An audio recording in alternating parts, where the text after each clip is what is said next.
On se retrouve sur ce nouveau podcast de Speed Théâtre en direct du Festival d'Avignon et nous recevons aujourd'hui Marjolaine Juste qui vient nous parler de son spectacle L'épopée de Pénélope.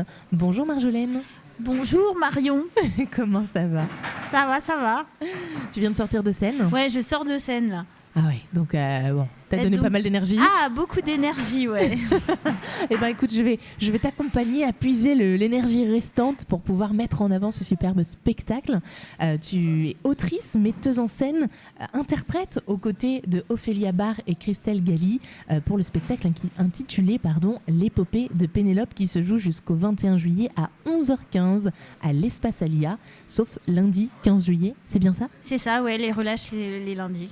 Donc lendemain de 14 juillet aussi, je pense que ce serait bien nécessaire. Mais tout à fait. Alors, de quoi parle ce spectacle ? Alors, l'épopée de Pénélope, ça parle de Pénélope, la femme d'Ulysse, qui attend son mari depuis 20 ans. Et elle tricote en l'attendant des paniers entiers de pelotes. Et elle parle à son chat, Claude, qui est un chat tricoté. On ne sait pas si elle l'a tricoté pour être moins seule ou si c'est un vrai chat. Mais en tout cas, voilà, elle est un peu seule dans son salon à écouter la radio. Et en fait, à un moment donné, au bout du fil de son tricot, elle tire sur son fil et il y a un poisson tricoté qui sort du panier à laine. Et Claude attrape le poisson, le mange et repart dans le panier. Et puis, bon, il y a un crabe qui arrive, il y a une espèce de bagarre entre un crabe et un chat. Enfin, c'est assez rigolo. Et puis, et à un moment donné, en fait, en allant chercher son chat, Pénélope, elle disparaît dans son panier à laine.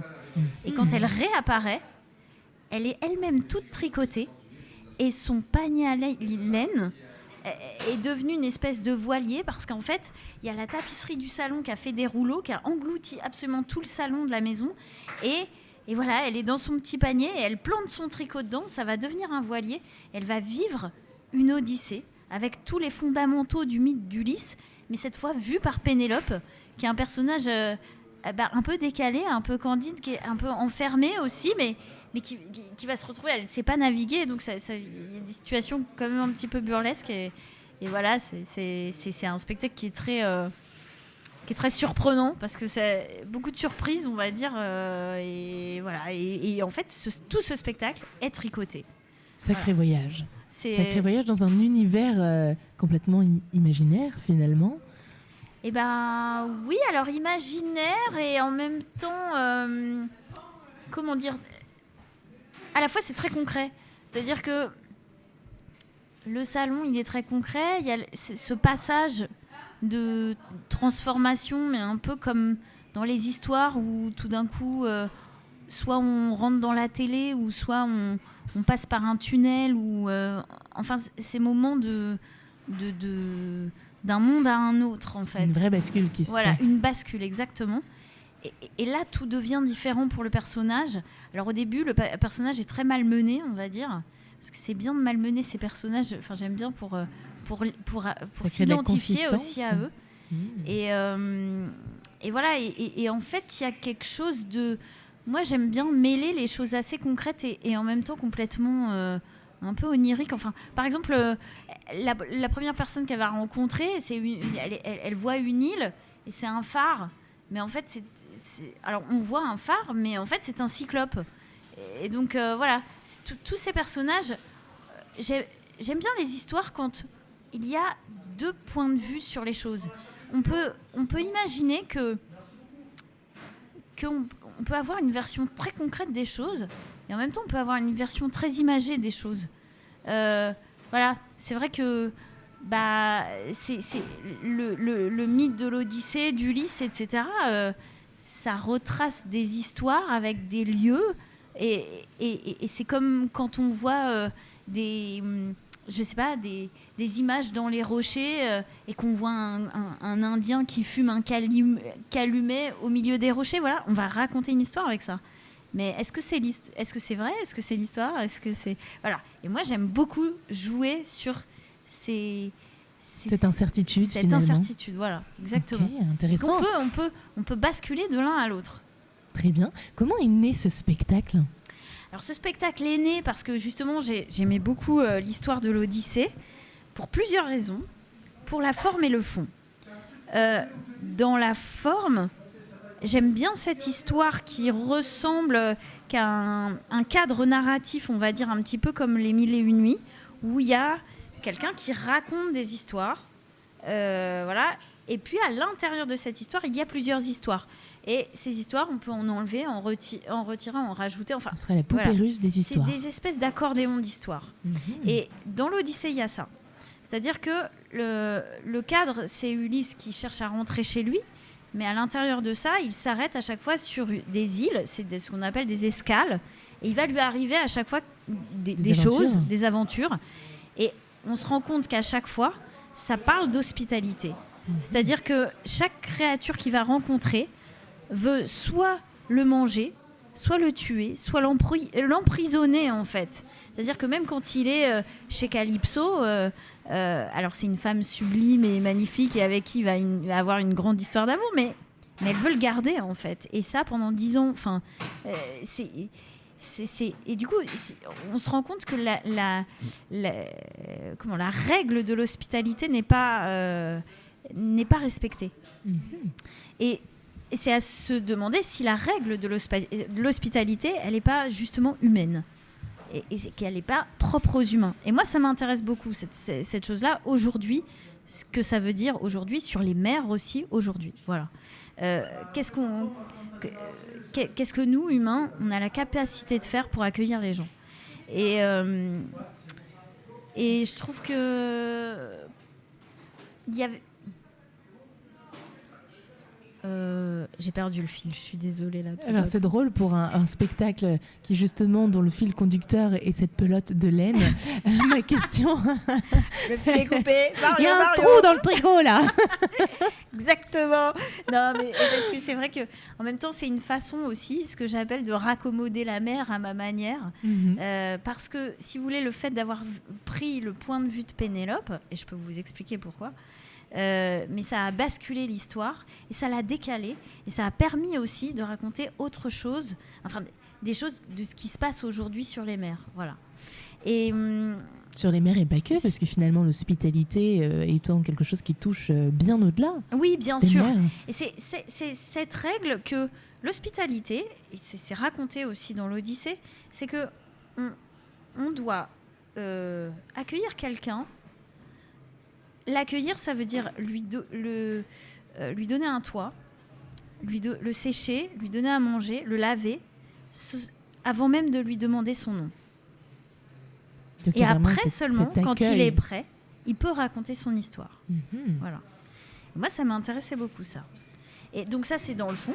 Et ça, c'est le fond. Et donc la forme, effectivement, ces histoires un petit peu en accordéon qu'on peut ajouter ou retirer comme ça et tout. Et je trouve que ça s'adresse, parce que je m'adresse à un public très large, étant donné que c'est un spectacle à partir de 5 ans. 5 ans et demi, voilà. Et le fait de jouer sur un rythme de scène comme ça me permet de rythmer l'histoire et à tous les niveaux. Alors le spectacle il se rythme aussi par le visuel parce que c'est très visuel, c'est à la fois très visuel et très musical. Qu'est-ce qu'on retrouve du coup sur scène ? Parce que sur scène ce qu'on voit concrètement c'est aussi des transformations de décors et de costumes et etc, tout ça en tricot, mais il y a je m'inspire aussi beaucoup du cinéma et notamment du cinéma muet. Je suis très inspirée par Méliès et Georges Méliès, et aussi j'adore Buster Keaton, j'aime aussi Charlie Chaplin, etc. Et Buster Keaton, en fait, ce que j'aime bien, c'est que c'est les situations qui bouleversent les choses. Donc c'est l'immeuble qui s'écroule en fait sur lui, et lui va juste se sauver parce que la fenêtre tombe pile sur... au moment où la façade tombe, lui, il arrive à s'en sortir. Il arrive à s'en sortir, et donc c'est des personnages comme ça qui... Des comiques de situation plutôt, enfin des bouleversements en effet par le décor. Par le décor. Ouais, exactement. Et en fait, là concrètement sur scène, il y a 3 plans. Tout d'un coup, en fait, c'est-à-dire qu'il y a le plan, ce que j'appelle le plan lointain, le plan d'ensemble, où la marionnette est toute petite, et puis le plan moyen, où la marionnette est plus grande, et il y a le gros plan, où ça devient le comédien. Voilà. Et donc, toutes les marionnettes ont 3 tailles et des échelles différentes, et ça arrive jusqu'au costume et au masque. je joue aussi sur les différentes tailles parce que dans cette histoire de l'Odyssée, il y a des dieux. Et donc, moi, tout de suite, ça me plaît parce que un humain face à une marionnette peut être un grand dieu. Voilà.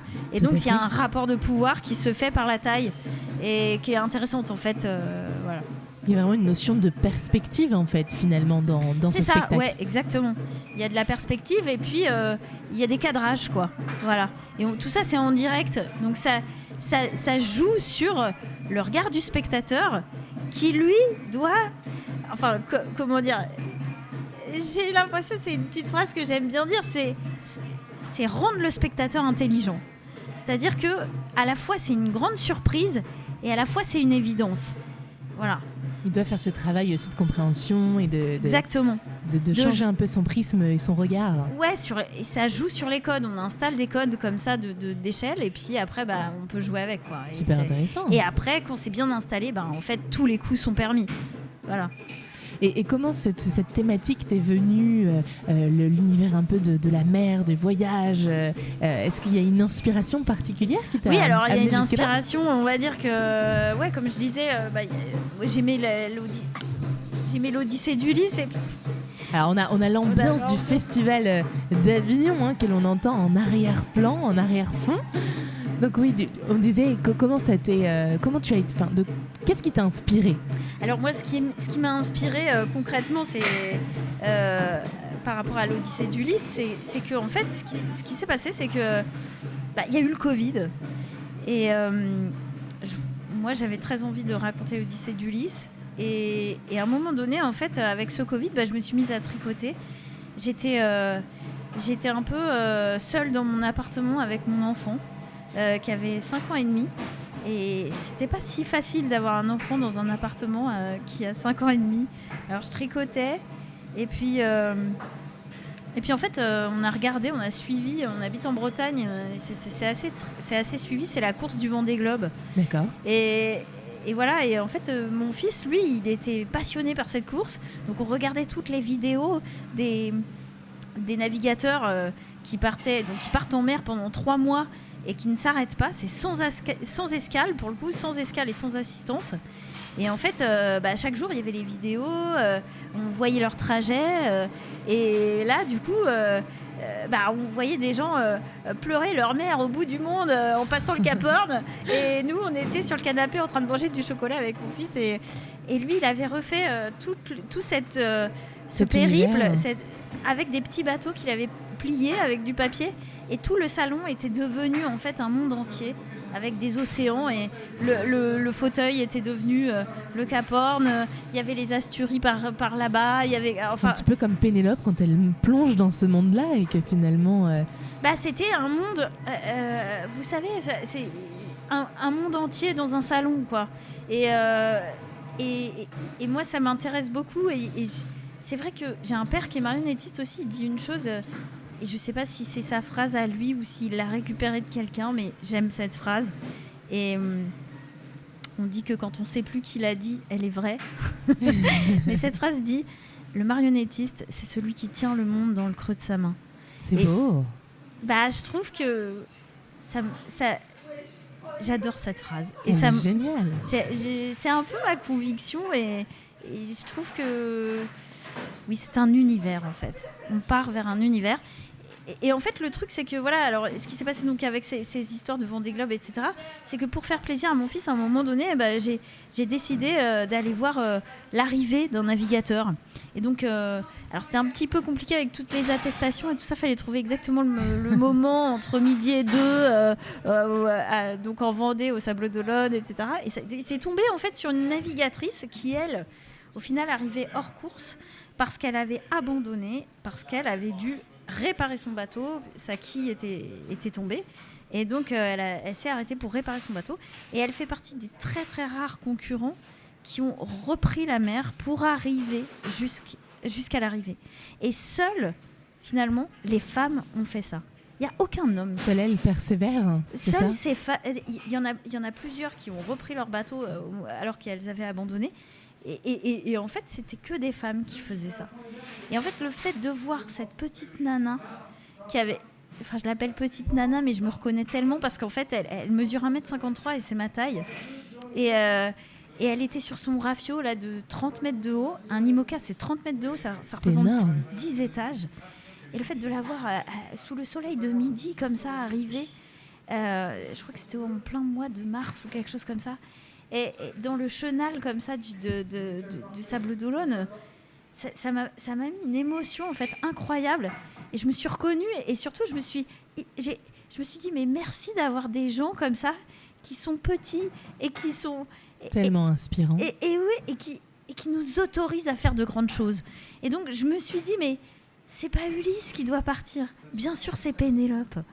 Et en fait ça a été un sens fou parce que ça m'a rappelé aussi que Pénélope c'est celle qui attend, oui c'est vrai. Et moi, j'ai eu une maman qui a attendu un mari artiste pendant longtemps et qui a dû gérer un foyer.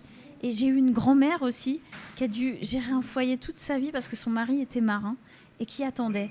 Et quelque part, ce spectacle, pour moi, c'est l'hommage à ceux qui attendent. Et j'ai un immense plaisir aussi à dire que eux, ils ont leur part de voyage, ils ont leur part de récit et c'est... On voyage pour raconter, on raconte pour voyager. Et c'est beau. Ouais, ça me touche, voilà. Et je trouve qu'à travers le tricot, il y a quelque chose aussi qui me... je suis quand même dans ces idées de plastique parce que je passe beaucoup de temps dans mon atelier à construire, à créer des choses. Alors bien sûr, pour les spectacles, je suis pas toute seule constructrice parce qu'il y a beaucoup d'autres choses.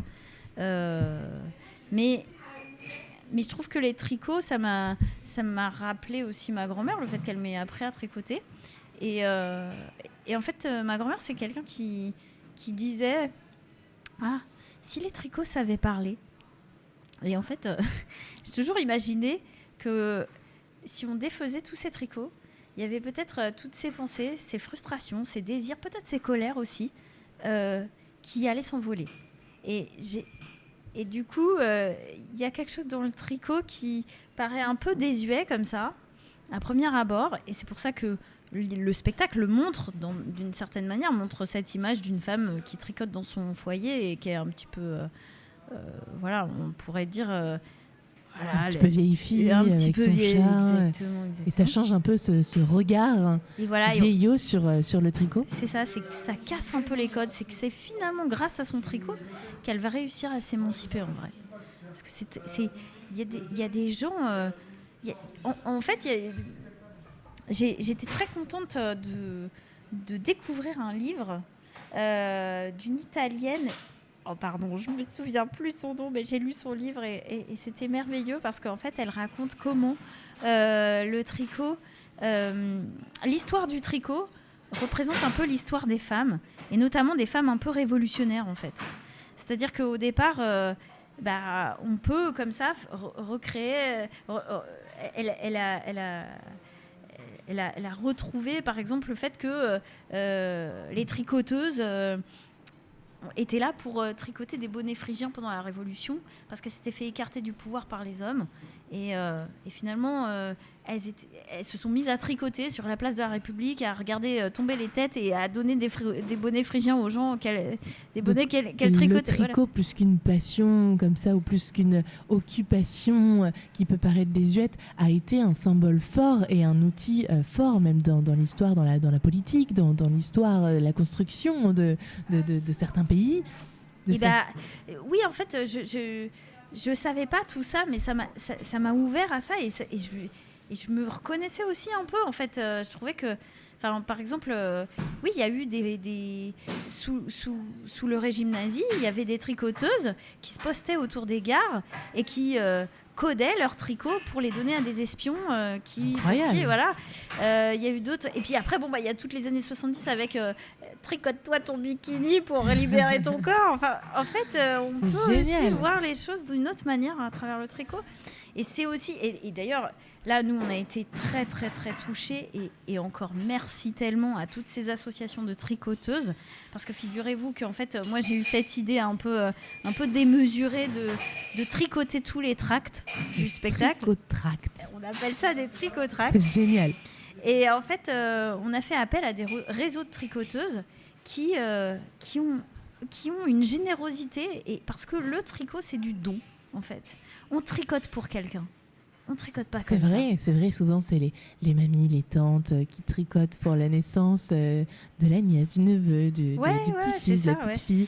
Il y a aussi des choses... Cette volonté de transmettre. C'est une volonté de transmettre. Il y a aussi les tricoteuses qui sont bénévoles pour tricoter pour les prématurés, par exemple. Il y a aussi... et puis aussi, par exemple, le tricot, ça fait aussi partie d'un savoir traditionnel qui permet une espèce de reconnaissance et d'écriture. C'est-à-dire que, par exemple, le pull irlandais, ce qu'on appelle le pull irlandais, au départ, tous ces motifs ont un sens. C'est-à-dire que le losange, c'est la fortune, la torsade, c'est le couple, la torsade qui ne se croise jamais, c'est justement les péripéties du couple. Enfin, il y a plein de choses comme ça. Et en fait, ces pulls étaient blancs et avec des motifs pour pouvoir reconnaître. Alors c'est un peu trash, mais c'était pour reconnaître les noyés en mer. Parce qu'en fait, un noyé, on le reconnaissait plus, mais on pouvait reconnaître son pull et savoir d'où il venait. Donc en fait, si vous voulez, il y a aussi plein de choses, et on s'est rendu compte aussi de ça dans les savoirs traditionnels. Moi, qui m'intéresse beaucoup en termes de fabrication, d'artisanat et tout ça, et parce que là, il y a aussi tout un travail sur les paniers, vu qu'elle tombe dans son panier à laine et ça va devenir son voilier, etc. Donc j'ai travaillé avec une vannière. Une vannière, c'est celle qui fabrique les paniers. Et c'est pareil, dans le panier, il y a cette histoire de mailles et de trames. On ne se rend pas compte à quel point ces univers sont beaucoup plus riches que ce que l'on le pense, sans le savoir. Ouais, c'est ça. Et ça fait partie, et ça, c'est aussi tout le travail que je fais avec tous mes spectacles et la compagnie, etc. Ça s'appelle la littérature orale. C'est-à-dire, c'est une espèce de mémoire qui n'est pas écrite, en fait. C'est ce qui se transmet et qui est sous la peau. Et c'est sous-jacent. C'est sous-jacent. Ce qui est visible et ce qui est entendable. Exactement. Et on est fait aussi de ces histoires et de ces mots.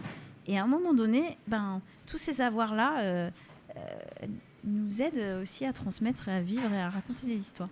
Alors justement, tu parles de la compagnie qui s'appelle Les Illustres Enfants Justes. Est-ce que tu veux nous en dire quelques mots à ce sujet ? Alors c'est une compagnie que j'ai créée en 2007 avec mon frère, parce qu'on était les enfants d'un père marionnettiste, et donc comme notre nom de famille c'était Juste, voilà, on s'appelait, et puis il n'y a pas de mot pour dire frère et sœur, donc on était les enfants, voilà. Et puis j'aimais bien ce mot enfant dans l'histoire, parce que il y a un regard d'enfance, et quand on est frère et sœur, finalement c'est le jeu qui a toujours été là, et donc du coup on a créé ce duo en mettant le mot enfant dedans. Et illustre enfant juste, parce que illustre, j'adore ce mot pour le côté panaché du mot.